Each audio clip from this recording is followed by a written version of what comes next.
like to call this hearing to order. Thank you all for being here today. We're starting an hour late because the council ran an hour long. But good afternoon. Welcome to your Innovation, Grants, Technology, Commerce, and Trade Committee. I'm joined by my colleagues, Councilmember Buscaino, Bonin, and Martinez. And I believe Councilmember Krikorian is on the way. He has another committee that's meeting at the same time, so he will be. So do you. So both of you will be in and out as needed. So we're going to move forward. Mr. Espinosa, are there any general public comment cards? No, Mr. Chair. Okay, so general public comment is closed. Unless there's an objection from my colleagues, what I'd like to do is move items 3 through 8 on consent. With me. Any objections, colleagues? No objections. No objections. Okay, seeing no objections, that will be the order. Items 3 through 8 are moved on consent. And we will move to item number 1. Mr. Espinosa, would you please read item number 1 into the record? Yes, item number 1 is the Los Angeles World Airports 2 report relative to the non-exclusive license agreement covering transportation network companies servicing Los Angeles International Airport. Great. We're going to hear from LAWA on the operation of the TNCs, how it's been progressing at LAX. I know Lyft has been providing pickup service at LAX since December. Uber began in January. And do we have any cards on this item? No, Mr. Chair. Okay, no cards on this item. So we'll start with our presentations then. Thank you. Good afternoon, council members. Samson Mengistu, LAWA Operations. In August of 2015, the City Council and the IGTCT considered the proposed non-exclusive license agreement, what we call NILA, to permit state-licensed TNCs or transportation network companies to pick up passengers at LAX. At the time of consideration, the Council adopted a committee report and amending motions that requested LAWA to report on a number of issues that would be of interest. Today we have submitted a written report, but Mark will summarize those in a few minutes. But before that, I wanted to give you a general overview of the operations to date. We first issued the first NILA in December 2015 to Lyft. And after obtaining a NILA, Uber followed on January 21st, and they started their operations less than 3 months ago. Through April 9th, the data we have, about 10 days ago, between the two companies, there has been almost 1 million drop-offs and pickups. To be exact, 989,622 drop-offs and pickups. The distribution between the two companies is that 26% of that is Lyft and 74% of that is Uber. The distribution between drop-offs and pickups is that 65% of the operation has been drop-offs, and the remaining 35% have been pickups. These operations have generated almost $4 million in revenue to LAWA. By and large, the operations have gone fairly well for a startup operation and startup program. To be sure, we have some operational and compliance and reporting issues. Not all of them unanticipated. We had anticipated some of them. And one of the key aspects of the program is that the TNC's ability to use technology to work within our rules and our own ability to monitor, track, and enforce the rules. Specifically, adherence to the rules governing designated areas for drop-offs and pickups and also assignments are very, very important to us, and as it is to this committee and the full council. Based on the data we have, as reported by the TNCs and our own plotting of the GIS coordinates that we receive from the companies, get to that in a minute. The context is we incorporated, you may recall, in the NILA, 2 geofenced zones, one in the central terminal area for drop-offs and pickups, and the other one where pickup assignments are to be received by the drivers. We can report both Lyft and Uber are virtually in full compliance when it comes to drop-offs and pickups, to the tune of 99.9%. We seem to have a problem, we allege, because we are in the preliminary stages of an iterative process when it comes to number of trips being assigned outside of the assignment area. So in February of 2016, Lyft, the assignment area compliance rate, as the information we have today, is at 84.6%. In March, that number had improved measurably to 93.8% compliance. With Uber, Could you explain what that? I'm not sure what number we're talking about. What is this? When you say number of trips outside of area, what are you referring to?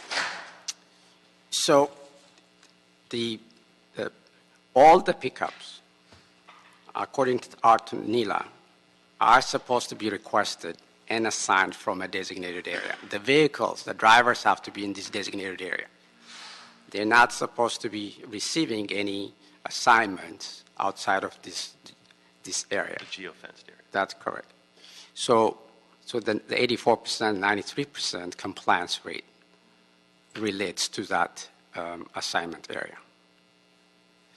For Uber, in February, the compliance rate is 94.1%, and in March, it's 93.1%. We have afforded the TNCs the opportunity to respond and to prove to us that we have somehow these numbers wrong.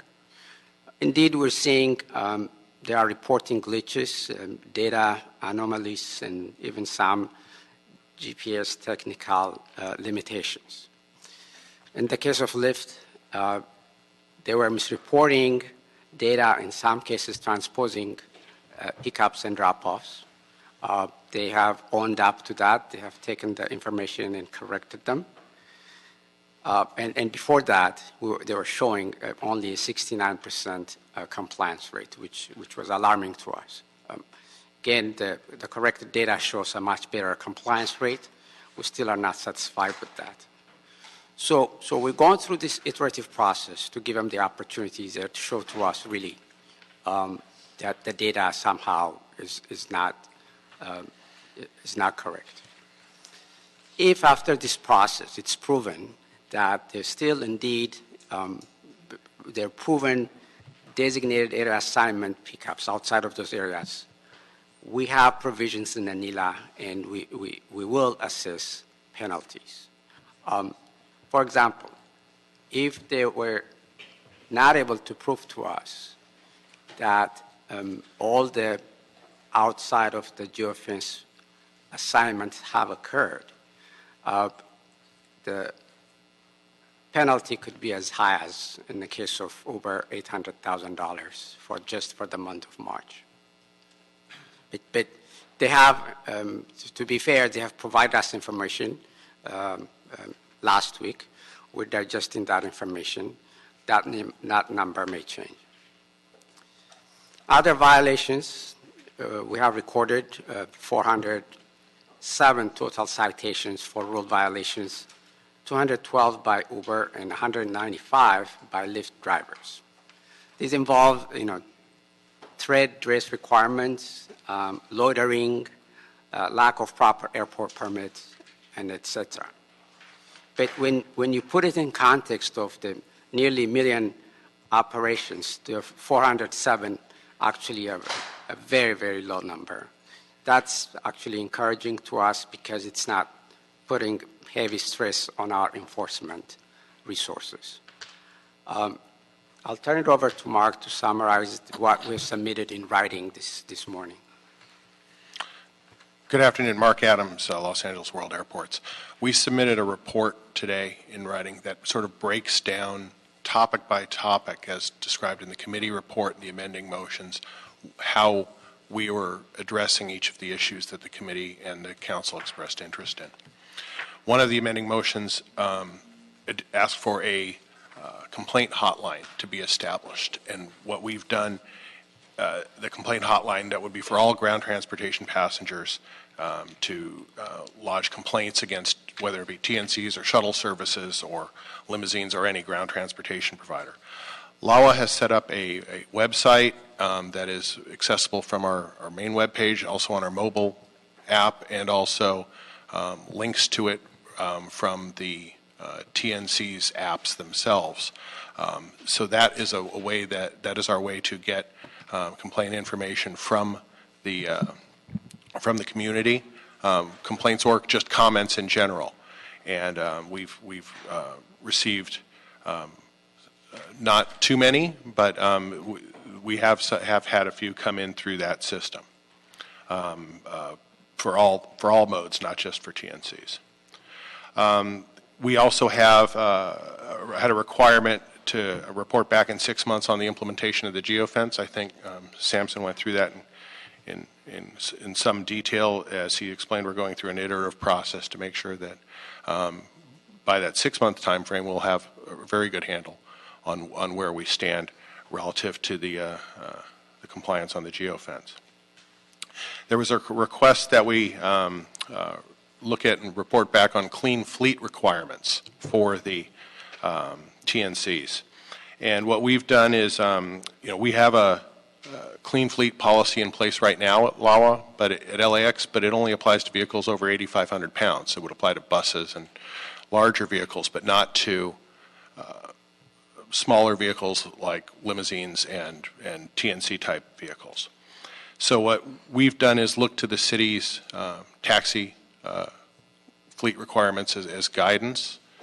The city taxi fleet was given a 5-year window to phase in ULEV, CARB-certified ULE vehicles or better, and to get to an 80% fleet mix. And so what we are doing right now is we're going to prepare to work with the TNCs to sort of benchmark their existing fleet requirement, their existing fleet status of their drivers, and figure out where they stand relative to what percent of their fleet are already meeting that ULEV requirement that the city taxi cabs are held to now, and then try to find a way that we're in a 3-year NELA right now that we approved, and since the city taxis had 5 years to phase it in, I think what we're going to do is work with our board over the term of this NELA to come up with a various policy options and give our board a way to in the next NELA put in a policy that we think meets the intent of the clean fleet objectives. There was another request that that the city staff, it wasn't directed to LAWA specifically, but look to the PUC for zip code data, because the TNCs are required to submit zip code information to the PUC. And so there was a request that city staff look to the PUC for zip code data to see if there would be evidence of redlining or such practices. We consulted with ITA and DOT to make sure they weren't already doing that, and when not, we submitted a request to the PUC in March.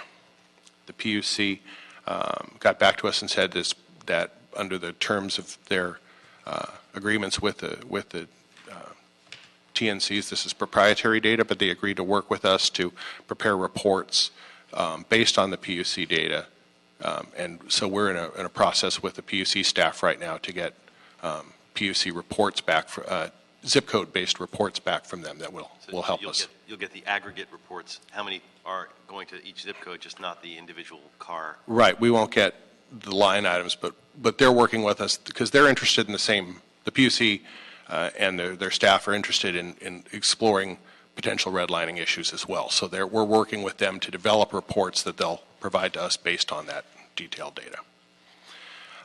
There was a request that we conduct third-party audits of the revenue data we're getting, the revenues we're getting. We have a contractor on board right now, InterVistas, who is engaged in doing such an audit. We expect that that audit will be completed in this summer, and so we will be able to, we'll do that on a regular basis. There were requests that we look at how we're handling complaints and violations of policies.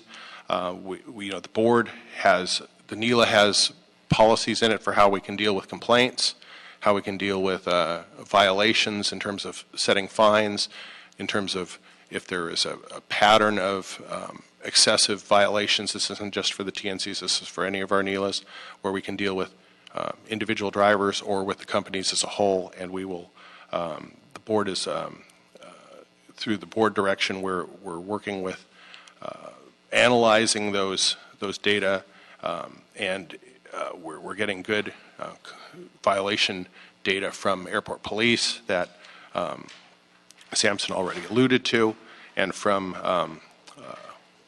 other sources, and we will be working, continuing to exact those remedies where necessary for excessive complaints or violations.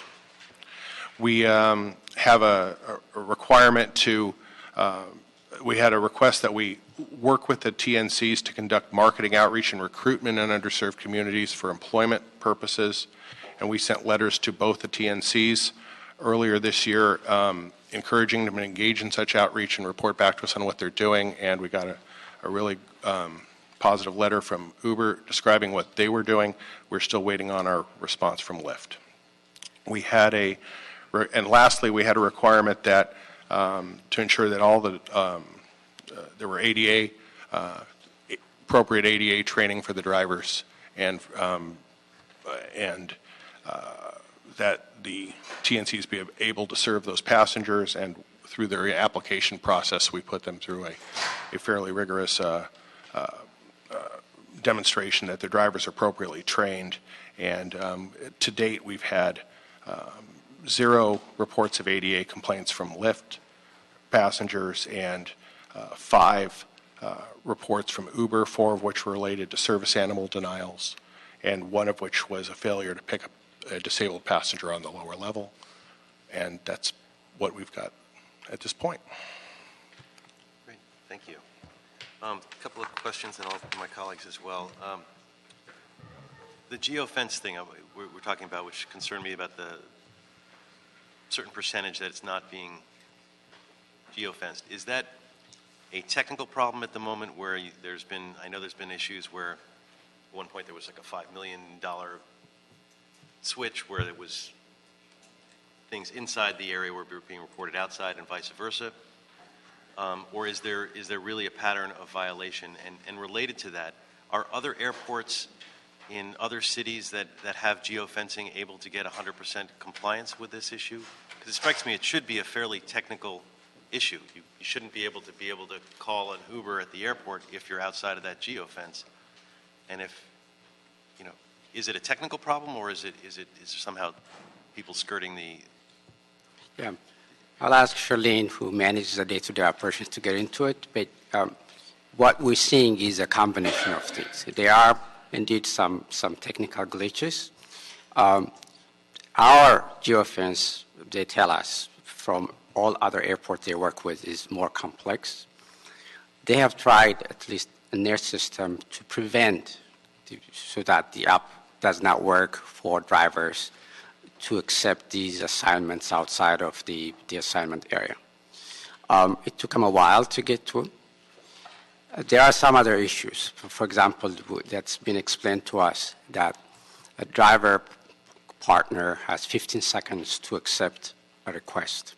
So the assignment may have been made while they were in the area, but within that 15 seconds, they may possibly drive out from that assignment area while they're accepting the ride.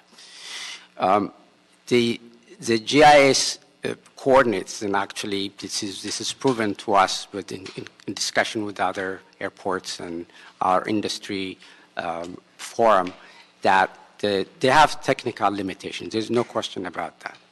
So we have afforded them the opportunity that, are these really technical problems? Are these some things that they're going to work and fix, and they're going to see improvement as we go or simply their willingness or lack of willingness to meet the requirements. We're not seeing that, so we have seen the data improve by resubmitting their data. So our plan is to really give them the opportunity to work through them. At the end of the day, whether it's an average of 94, 93%, that's not acceptable to us. It has to greatly improve. Relative to the other airports, here's the thing, is that most airports, especially the larger airports, implemented their program on a pilot basis, anticipating all these kind of glitches and to work through them. In our case, we did not have that opportunity. So essentially, this is a trial period. We're staffing up, and we'll learn more and more. But what we can assure you is that we'll get there, either through hard means of levying fines as provided in NILA, or they may show to us that they will be close to full compliance. So other cities are able to achieve full compliance on this? I'm not sure. I can't say if it's full compliance, but they are happy. They have third-party managers of these programs. Their programs in San Francisco is more mature. It's almost 2 years now for them. We know they're doing better than what we're seeing. I can't say whether it's 100% or not. Yeah, Charlene Sue at LAX Airport Permits. In our conversations with other airports in particular, we're all, as Samson mentioned, in a pilot phase, and none of them have reported 100% compliance. It's all working through the various technical pieces of it, and there's always certain diligence as the volume of drivers. I mean, there's a constant turnover in the driver and the training, and what are the rules in the particular for the airport, in particular for LAX, as we see that as a constant that we're having to work with the TNCs on their driver training as they have drivers come in and out onto their platform as they try it out for 6 months and new drivers come in. But we are working with, on the geofence, some of the confusion, as Samson mentioned, in terms of the assignment area. The car has been within the assignment area, but when they actually accept it on the app, they have driven out with 90 feet out of the assignment area, so the GIS coordinate of when they've accepted it is different. So we're changing in terms of their reporting the GIS coordinate of when the assignment is transmitted to the driver versus when it's actually accepted on the app. So there's a difference that can just happen within seconds of them crossing over that assignment area border. And there's got to be a way to filter some of that out, because it's not really useful if the data is reflecting people who are 15 seconds outside of the zone because they already started driving or something to that effect. It doesn't really help us, because that's not really a problem. So we need to either adjust the margin of error or something like that so that it's reflective of the issue, which is we're trying to control where the cars are and how they get assigned. And we agree. Maybe make the zone 15 seconds smaller than the outside of it so that you don't have that problem, but you'll work that out. A separate question on green fleet issues. Is there a way to create a database of the make and model of all the vehicles picking up passengers and dropping off passengers at the airport? Or can that be done through the PUC in some way? In the sense that we don't have the requirement now, and you're talking about the 3 years pushing some sort of policy, but just to create that benchmark. I imagine most TNC vehicles are generally newer, but it would be good to actually have that data, if not proprietary information of who's going where when, the aggregate information of how many Priuses of this year, et cetera, are in that million-plus drop-off and pickup. Yep. How do we go about getting that data, or is it on the way? You're right. Today we do not have the ability to get that information. We have started to engage the TNCs so that they understand the policy objectives. They have a tendency to ask, why are you looking for this information? Does this compromise the the proprietary interest they have. So we're learning. There's some educational process, working with them, but ultimately, whether they share all the information to us or not, there's going to be a policy directive related to that. And then you're 100% right. They have the inherent requirement that their driver partners have a newer vehicle, maybe 5 or 7 year old, no older than that. So it'd be good to have, are we going to ask the PUC for that, or how? I didn't quite follow. No, we hope to get it from the TNCs. I don't know if we have, even the PUC has that information. I'm not sure if the PUC has that information. They have license plate data, but we get license plate data from, in our data stream as well. The question is correlating that back to vehicle types. I'm not sure if the PUC has that information, but I will be sure to check with them and see if that's a way to do it. Because in theory, that's knowable information. When you go to the airport, you know the make and model of the car that's picking you up. It's in the Uber Lyft computers somewhere, and maybe to get that data shared, I think would be useful for the conversation. Colleagues, Mr. Bonnet. Thank you, Mr. Chair. Thanks, everybody from LAWA for the detailed report. Just had a couple questions on the geofence stuff. Obviously, it's been one of my main areas of concern, given that the fence is meant to protect the neighborhoods I represent. So I was very glad to hear that the numbers for March were 93% and 94% respectively. Is that correct? That's correct. Okay. Wasn't too thrilled to hear that they were lower than that prior, but the fact that one of the companies went from 84% to 93% in a month, I think, is good. It shows that we're working out the glitches. I know I've spoken to representatives from the platforms, and I know they've been working hard to implement some changes, and I think some of them actually were just made this week additionally, right? That's correct. Okay. So getting up to 94% is good. It's not where we want to be, but given that we're really not at the 6-month point, we're really at sort of the 3-month point in terms of the data that we're analyzing for operations. But I want us to get to the 100% a lot more quickly. So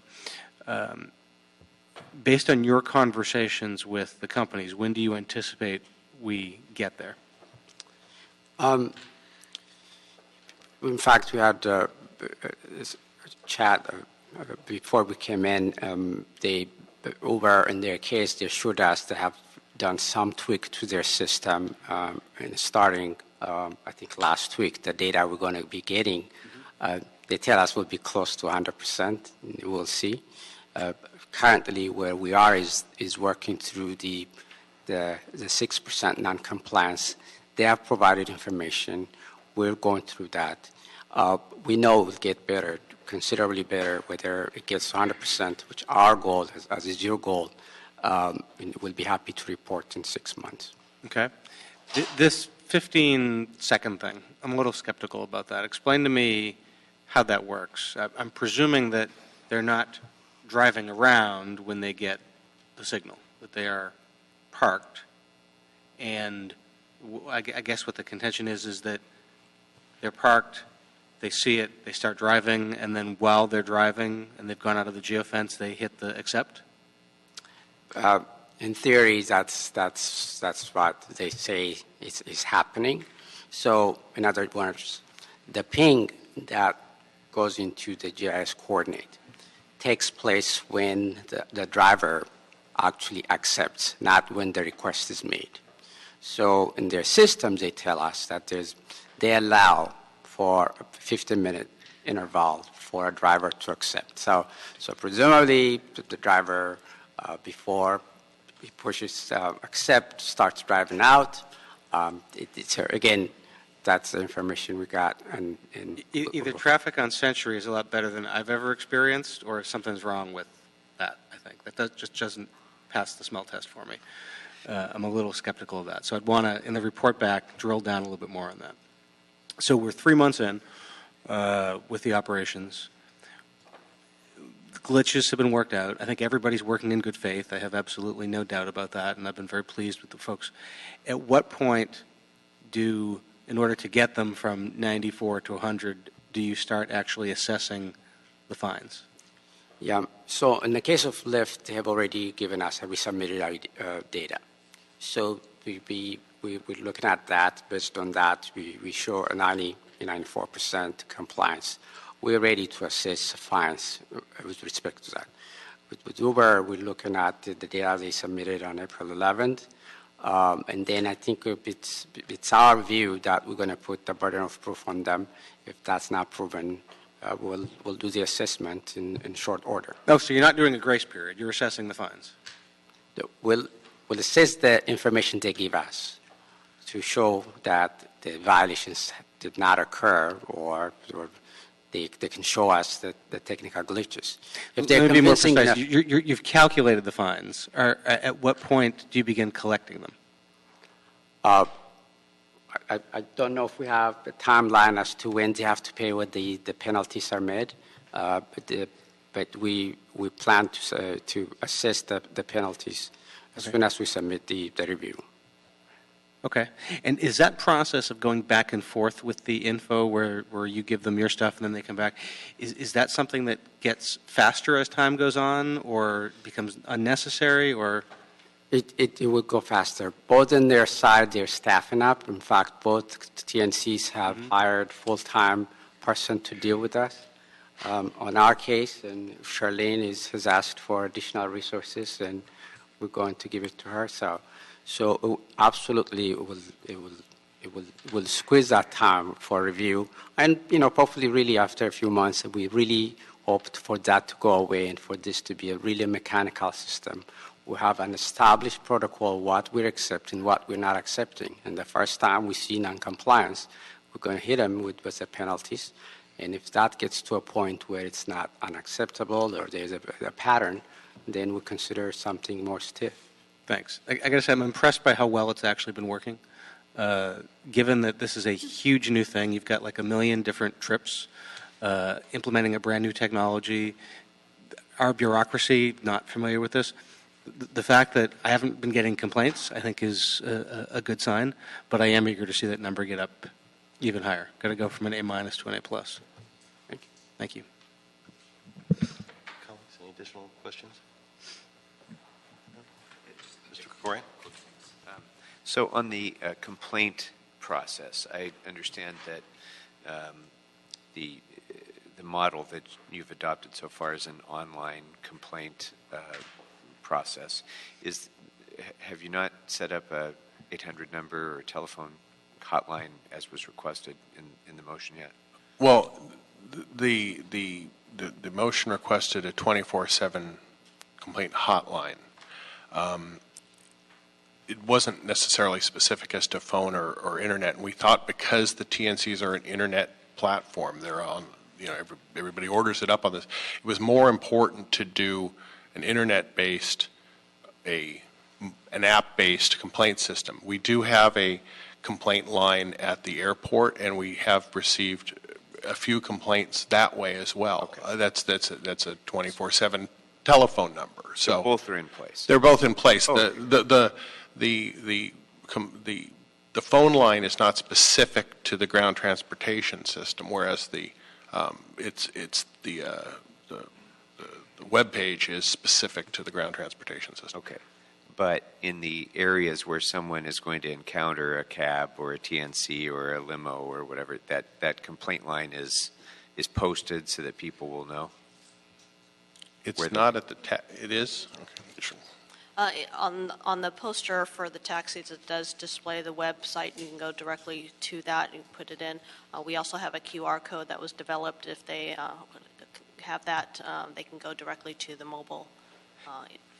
I guess my point is those things are probably really useful for the TNC users because they're all on apps and stuff. But for the person who's in a limo or a shuttle van, because this is intended to encompass all of those, they may not be quite as adept at using those procedures. So I would hope that there would be something a little bit more accessible for the rest of us as well. So even if it's just posting that if you have any complaints, here's the number to call, I think that would be helpful. And just so I can get a little bit of context on the 5 times that Uber denied access to a disabled person who was arriving at the airport, how often did that happen with the other modes of transportation? Specifically with service dog, because four of the occurrences were service animal denials. Do we? We have not received any other reports for ADA complaints regarding service animal denials other than the 4 here from the TNCs. Okay, so not. And the fifth complaint was a passenger who was disabled who needed to be picked up on the lower level, and the driver went to the upper level, and there was a disconnect there. So that was specific to a that would not have happened with another. That type of incident would not have happened with another mode because the level, the upper level is where they're supposed to pick up. But Okay. yeah. Okay, but with the other modes, during the same period of time, there were no complaints about ADA compliance with the Correct. other. With We the have other. not Not received. that we've heard, no. Okay. All right. Thank you. And just a follow-up question on the complaint mechanism. It is on the app itself. So when you open up an Uber or Lyft app, the LAX complaint link is there if you're going to the airport. Is that correct, or how does that work? The TNCs have reported that they have placed that link on the LAX information page for their patrons. It goes directly to our LAX website. To the LAX information page. Explain that. So if I want to hail a cab from the airport or hail an Uber or a Lyft, I open my app. What do I see? Where does that information page show up? I request service. I get service. At some point in that process, is it when you do the rating at the end, or where does it actually occur? Actually, what they've presented to LAWA is that if there's information on LAX that the customer is searching for, there is a link to the TNC comment, ground transportation comment form for LAX. So that's not unique to. So if I'm taking a cab from Woodland Hills to Studio City, that will still be there. It's not something that uniquely pops up when I go to the airport. Is that correct? I'd have to defer to Uber to describe its placement in the app.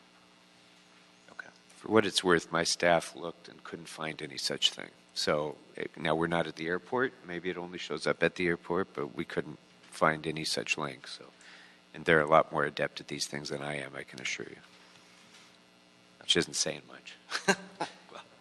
So we can look at that. Are there any additional questions, members? My recommendation is going to be that we note and file this report, but that we, as was asked for at the beginning, for a 6-month and a 12-month, we ask for another report back in 6 months from now, which would obviously be the 12-month report, which hopefully will have a lot more data because you will have been operating a lot longer than just the 3 months in the case of Uber. So without objection, that will be the order. Thank you very much for the presentation.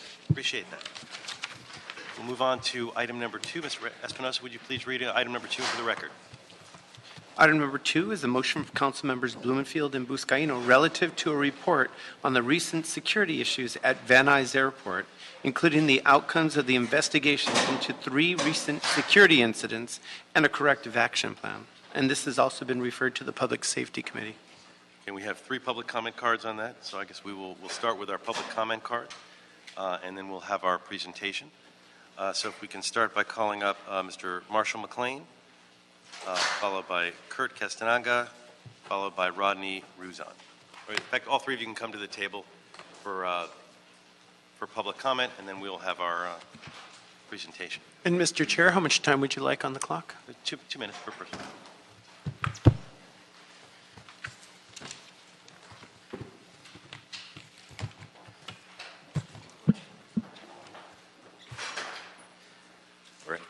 Planning board. You'd like to start? I'll start. Good afternoon. My name is Rodney Ruzan. I've been a police officer with the LAXPD for the past 16 years. My current assignment is the Van Nuys Airport on graveyard shift. I'm also director for the Los Angeles Airport Peace Officers Association. I was the first responding unit for 2 of the incidents which occurred at Van Nuys Airport, which is the basis for the motion brought by the committee today. The first incident occurred in September 2013 when a private jet was spray painted while parked on the tarmac. The second incident occurred on December 29, 2015, where 3 planes were again spray painted on the tarmac. During both incidents, there were only 1 2-man unit on duty. We have 4 separate notices that we already served on you guys earlier today from November and December of 2015, which were sent directly to our new Assistant Chief, Maggard, in which we requested the minimum staffing of our officers be raised from 2 to 4, which will provide better coverage and assist the patrol units in deterring these types of incidents. After the meeting with Chief Maggard, he provided 2 additional officers to our deployment in December, but refused to raise our minimums. Since that time, we have had 2 additional incidents. One, a pickup truck crashed through the perimeter fence and collided with an aircraft, and the second, a single man jumped the perimeter fence and vandalized another plane. LAXPD management continues to deploy a skeleton crew, dilapidated equipment, and officer safety is a major issue because we have no backup, and our station is inside an office building, which is 20 feet away from a new drug rehabilitation center. Simply put, we cannot deter these types of incidents without proper support, equipment, and staffing, which our management has turned a deaf ear to. This past weekend on Sunday morning at 2 a.m., Van Nuys units were called to assist an LAX K-9 unit who had stopped a stolen vehicle on the 405 freeway. We had only 3 officers on duty. Due to the fact that the vehicle contained juveniles, we were required to babysit the juveniles for 6 hours until their parents arrived at LAPD Van Nuys Division. During that time, there was 0 police presence at Van Nuys Airport. If I may finish, we recommend the following. Finish the thought. And then We recommend the following: that LXPD management immediately raise officer staffing levels at Van Nuys Airport from 15 to 21, which will allow for the minimums at all times to be raised to 4 officers or 2 units to provide better coverage. Get working and operable black and white vehicles, which some of them are 10, 15 years old. Move our station onto the airfield and next to the LAFD, General Services Division, and LAPD, and away from the public office building suite. Thank you for your time. Thank you very much. Next, Mr. Marshall. Yes, sir. Thank you for setting this up today. This is not just a Van Nuys issue. This is a pattern with the way or the lack of coordination and the lack of seriousness in dealing with public safety matters at all 3 of our airports. Van Nuys is just underscoring what's going on. You do have documents that be for public record and showing you the actual appearance of our police vehicles that have rust on them, have paint peeling off. The fact that we have officers that do not have a place to park their personal vehicles, and they're parking right next to individuals that are going to a drug rehab facility. The fact that our management isn't even taking it seriously about protecting its own law enforcement officials and law enforcement personnel, how are they really going to actually protect the general public? We shouldn't even be here today. The fact that this was brought up internally on multiple occasions, and you'll see the documents that this goes back a couple of years. But now that these incidents happen, something like what happens in Brussels, the November 1st shooting, it's clear that aviation is still a target, whether it be from a terrorist act or from some person that just wants to cause mayhem. What we are really asking here for is this body to actually encourage LAWA by whichever means possible to actually take this seriously and not just keep saying that everything's perfect and everything's fine and push off unrealistic 30 days or 60 days or 90 days and not really coming back with any solutions. And then we're back here again a year later, 2 years later, when something catastrophic happens. Thank you for putting this on today, Chair, and thank you for your time. Thank you. And finally, we have Mr. Castagna. Castagna, thank you. Chair Blumenfeld and members of the council, thanks for the opportunity to be here with you today. My name is Kurt Castagna. I'm president of the Aerolease Aeroplex Group. We're a master tenant at Van Nuys, have been since the early 70s, and I'm the current chair of the Van Nuys Airport Association, which represents the major stakeholders and master tenants there. Certainly, security is a priority for our businesses. No question that our clients require it. And those standards, all of our businesses really achieve those goals daily when we're meeting with our clients. What's unfortunate about the recent publicity of this recent incident in the news is that it exposes the industry, our clients, and our tenants to situations that we've been working on, frankly, with City Council, with airport staff, and with Chief Maggard, and even prior to him, to look for ways where we can enhance security measures. The publicity hasn't been positive, and so it's kind of counterproductive to our businesses. It brings a taint to the industry. At the same time, we respect the security and the work that the officers are doing on site. So as I said, when this first happened in the first incident with the tagging, we immediately engaged, and what many of the tenants have done themselves is self-assessments. We've been working recently with Chief Maggard and his staff in the council office to do self-assessments of our own for weaknesses on the airport, whether it's lighting, fencing, cameras, and things like that. And while we think that staffing has been the focus in the news, we think it's somewhat premature to say that staffing is going to solve the problems. We believe that there's other solutions, efficiencies and uses with the staff, technologies that are available, and other means besides staffing that probably should first be reviewed. We want to participate. We want to be collective, and I'll finish with 4 points that what our hopes are moving forward. Continued dialogue with City Council staff and with LAWA staff and Chief Maggard. Continuing our assessments together with his staff. Utilization and reviewing technology that might help us in this cause. Placing a leadership position at Van Nuys. We've had 3 leadership positions in 2 years at Van Nuys relative to security. And then lastly, I would encourage council to recognize the benefit in making Van Nuys autonomous and having the director and the airport and the management there be autonomous to issues that could, in managing the airport without necessarily falling under the umbrella of LA. Thank you for your time. Great. Thank you very much. I'd like to invite Los Angeles Airport Assistant Chief David Maggard and Jess Romo from the Van Nuys Airport to the table. My hope is most of this session can be, all of this could be completed in open session. If there's any issues or anything that makes you uncomfortable that you want us to go into closed session, we are agendized to do that if need be. But I put that at your discretion if we get to those issues. Thank you very much, Mr. Chair and honorable members of the council. My name is Dave Maggard. I'm the Assistant Chief of Operations with Los Angeles Airport Police. As you are well aware, there have been 3 distinct events at the Van Nuys Airport that have occurred during the last 4 months. Though these events are unique to themselves, they have served to heighten our assessment of the security of our airport and to make sure we're doing everything possible to keep it safe. Late into the night of December 27th and in the early morning of December 28th, unknown subject or subjects cut a hole in a perimeter fence adjacent to Van Allen Street at our airport. The subject or subjects walked to 3 aircraft and spray painted graffiti on the planes and exited the airport. No entry was made to these aircraft. Of course, our officers, and as Mr. Roseanne said, conducted a preliminary investigation and sent the report and the images of the graffiti to a LAPD West Valley gang detective. He then took the images that were spray painted on the aircraft and compared those against a database that is held at West Valley. Unfortunately, there were no comparisons made to those images. This is still an open and active investigation. On March 25th at approximately 10:30 in the morning, 45-year-old Jesus Ortega drove his vehicle through a tenant access gate near Valjean and Corvallis Street. He drove onto the airfield and backed into a small single-engine aircraft, damaging the nose cone.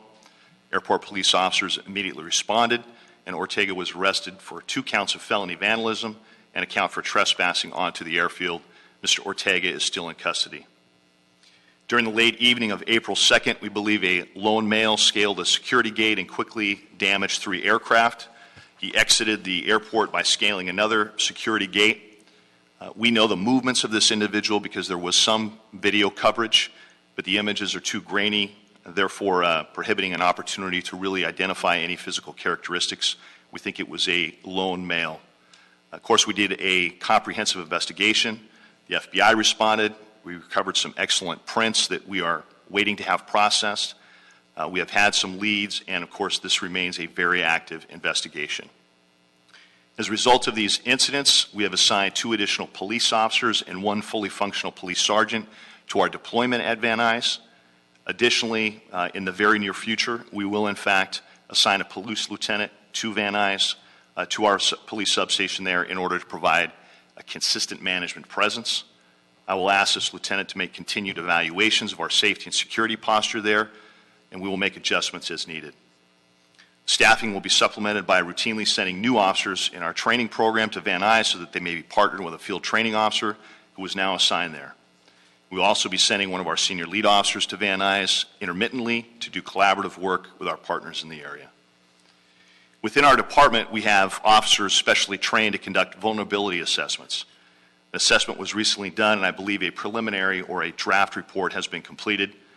We know as part of that assessment, we will be closing access points around the airport and improving perimeter security. Several members of our staff and airport leadership facilitated a town hall meeting on February 2nd to discuss safety issues with our employees there at Van Nuys. We had a security stand-down meeting on February 29th. This was an excellent meeting where we discussed how to better prevent airfield incursions and also related security issues. We're grateful for our partnership with officers from the West Valley Station of the Los Angeles Police Department. Our connection with the leadership and the senior lead officers there has significantly strengthened in the last several months, and we know that will continue. I am particularly grateful for the partnership provided by the fixed base operators and tenants at Van Nuys. We have had many productive meetings with their leadership and know that through this partnership, our airport will grow safer and even more successful. In the spirit of that partnership, we will make available to our tenants and fixed base operators one of our vulnerability assessment experts. Our hope is that our officer will serve as a resource for them as they also look for ways to maintain security for the areas under their control. I want to emphasize that we take our responsibility of protecting Van Nuys Airport and our people there very seriously. We have good people there doing important work every day and every night, and I am grateful for their efforts. We know our success will be made by maintaining strong partnerships with the entire airport community, and collectively we'll make continuous evaluations on how to do that better each and every day. I'd be happy to answer any questions that you may have, Mr. Chair. Thank you. Thank you. Did you have anything to add? Mr. Chair, Jess Romo, the airport manager at Van Nuys. And just to restate what we've just heard the chief recount on the commitment to keeping the airport safe and secure, also hearing the comments from Mr. Castagna, this is indeed it has been and continues to be a partnership between LA World Airports, line staff and police staff, the users at the airport, in addition to reaching out to LAPD West Valley, which that relationship has been fostered by Chief Magger here just in the few months that he's been with LA World Airports. Appreciate that. And I know we're on a good path, and the airport is an incredible asset that I know we've got dedicated folks looking after and feel good about that. How much mutual aid do airport police provide the LAPD off airport, and does that affect deployment at all? I couldn't account for that in a percentage-wise. I think that there is some, and of course we're very proud of that partnership. We need that partnership, and we want to do work collaboratively with the Los Angeles Police Department. Our supervisor is attending their crime control meeting every week, provides an opportunity for us to receive information about what's going on geographically in the area, and it also provides the West Valley leadership and the senior lead officers to understand what we're focusing on at the airport as well. So we think that partnership and our ability to work with them closely is very important to our success. Oh, absolutely. The only reason I raised it is in the earlier testimony I heard the comment about sort of babysitting kids off the 405 or who they had helped detain, and so it just piqued my curiosity of why that's happening and if that's having an impact. But you're saying it's a relatively small issue? The incident that was described earlier was very unique, and that was as a result of a car stop by one of our officers. It was a K-9 officer that made a car stop on a vehicle that ended up being stolen, and there were suspects that were taken into custody, and our officers from Van Nuys helped support that effort. And in terms of moving forward on making the airport as secure as it can be, we talk about deployment issues versus other technology and other things. How do you What's the balance that you see in terms of what needs to move forward? Thank you, Mr. Chair. It certainly requires a holistic approach. As I noted, the officers that are there are doing very important work each and every day and every night. We know that we need to make sure that we're doing constant evaluations of our perimeter security, both from a traditional standpoint and perhaps using some advanced technology.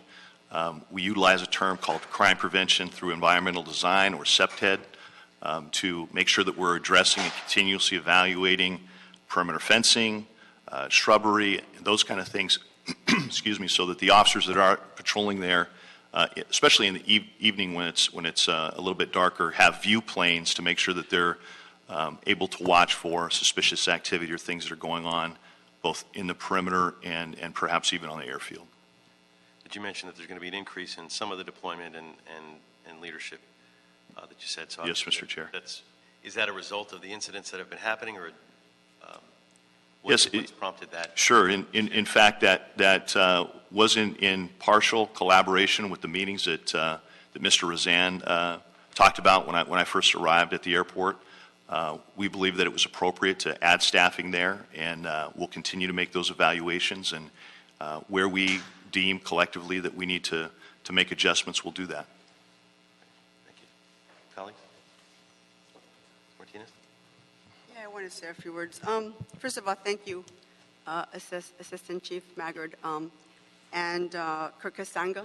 Where are you? There you are. Thank you for being here. We have a really good relationship, I feel, with our office in terms of how we communicate. And also, I wanted to point out that Eric Hill is here, too, from Signature Aviation, another one of the largest operators.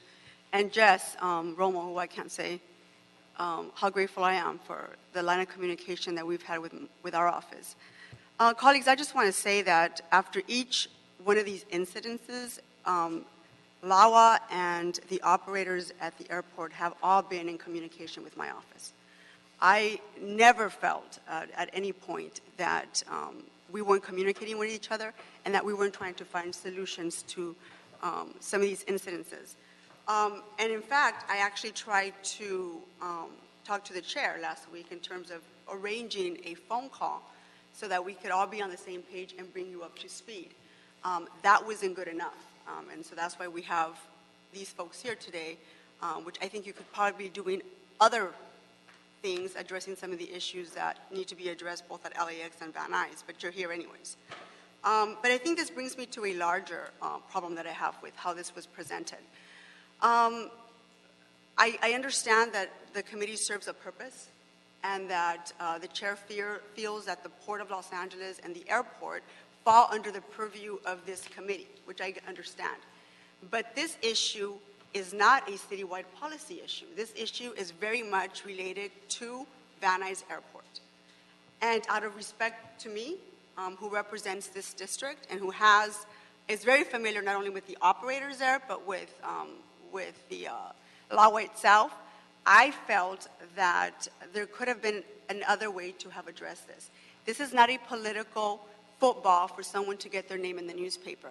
This airport means something to me and to the folks that conduct business there every single day. It's the largest economic engine in my entire district. I don't have a Warner Center. I don't have another type of investment that happens in my district besides the important part and role that the airport plays in my district. So out of respect to me, as the elected representative of this area, who is very familiar with the airport and has a relationship with the operators, I would have liked the consideration to have presented an update and given you my feedback about steps moving forward, and maybe even test some of the theories and some of the things that we discussed in private in terms of how we were going to fix some of these issues. I also find it very interesting that the very people that operate at the Van Nuys Airport don't necessarily think it's an issue of staffing up, but more of an issue of how we coordinate with each other, and even stepped up and said and recognized that there's things that the operators can be doing to also provide additional security to the airport. These are all things that were left out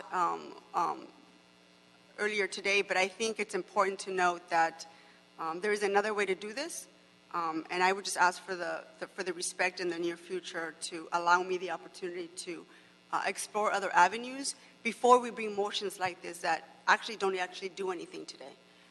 There is an assessment that you're currently working on, both on the operator side and on LAWA, which I look forward to reading in the next couple of days. I think it's pretty close to getting, for you to be wrapping up. But these are just examples of the work that these folks are doing and the fact that I need to ensure that the line of communication isn't broken and that these folks continue to do what they know how to do, which is provide exceptional service to the customers that use Van Nuys Airport, and that I continue to protect this very important economic engine in my district. Thank you.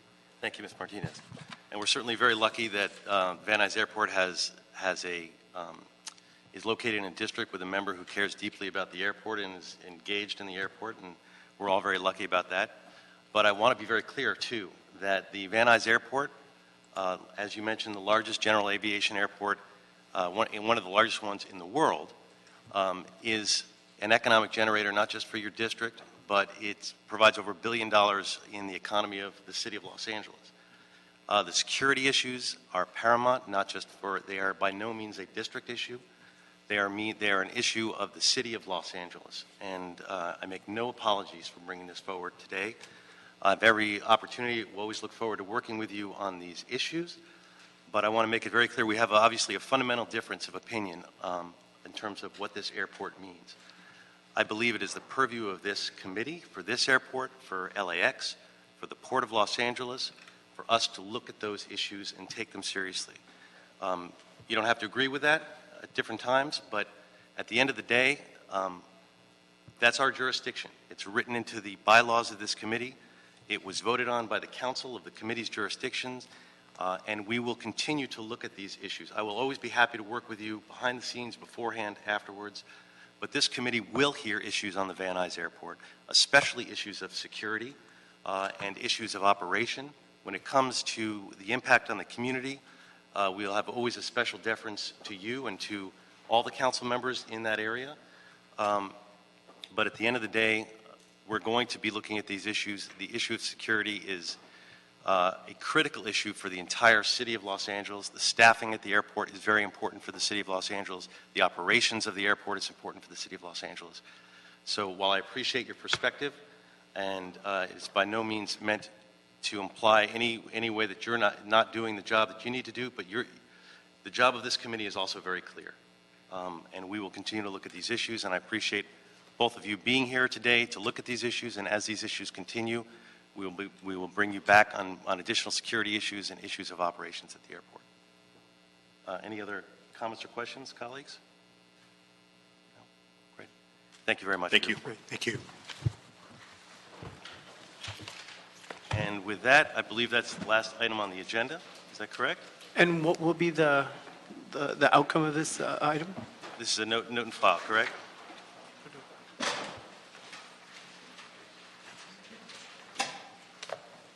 So, well, I guess we request law would report with any corrective action in the future, to report back on any corrective action. So to approve this Yes, motion approve this and move it to council. And without objection, that's the order. And are there any additional comments, public comment cards? No, Mr. Chair. Great. Then with that, this meeting is adjourned.